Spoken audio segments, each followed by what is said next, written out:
নমস্কার, আপনারা দেখছেন কলকাতা টিভি ডিজিটাল। রয়েছে অরিত্র।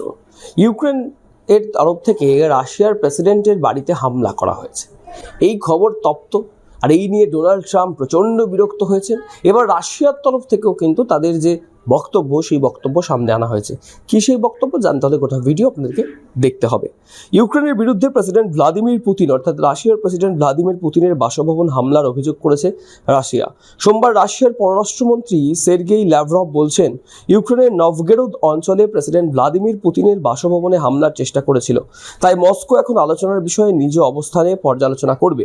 ল্যাভরভ বলছেন যে 28-29 ডিসেম্বর ইউক্রেন 91টি দূরপাল্লার ড্রোন দিয়ে রাশিয়ার রাষ্ট্রপতির যে রাষ্ট্রীয় বাসভবন সেখানে আক্রমণ করে। যে আক্রমণ রাশিয়ার বিমান প্রতিরক্ষা ব্যবস্থা সম্পূর্ণভাবে আটকে দিয়েছে বা প্রতিহত করেছে। ল্যাভরভ হুঁশিয়ারি দিচ্ছেন যে এই ধরনের কর্মকাণ্ড বিনা জবাবে থেকে যাবে না।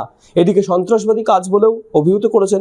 তিনি বলছেন, রাশিয়ার সশস্ত্র বাহিনীর তরফে প্রতিশোধমূলক হামলার জন্য আগে থেকে লক্ষ্য নির্বাচন করা আছে। ল্যাভরভ আরও জানান, ইউক্রেনের সাথে সম্ভাব্য শান্তি চুক্তি নিয়ে চলমান আলোচনার সময় এই হামলার ঘটনাটি ঘটছে।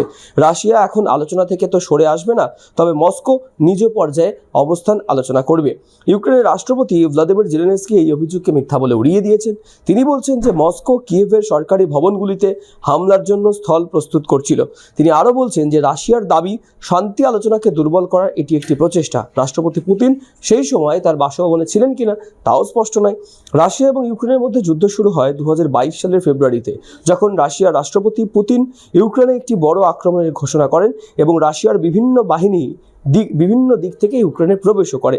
এই সংঘাত 2014 সাল থেকে চলমান উত্তেজনার একটি ক্রমবর্ধমান রূপ, যখন রাশিয়া ক্রিমিয়াকে সংযুক্ত করে এবং ডনবাস অঞ্চলে বিচ্ছিন্নতাবাদীদের সমর্থন করে।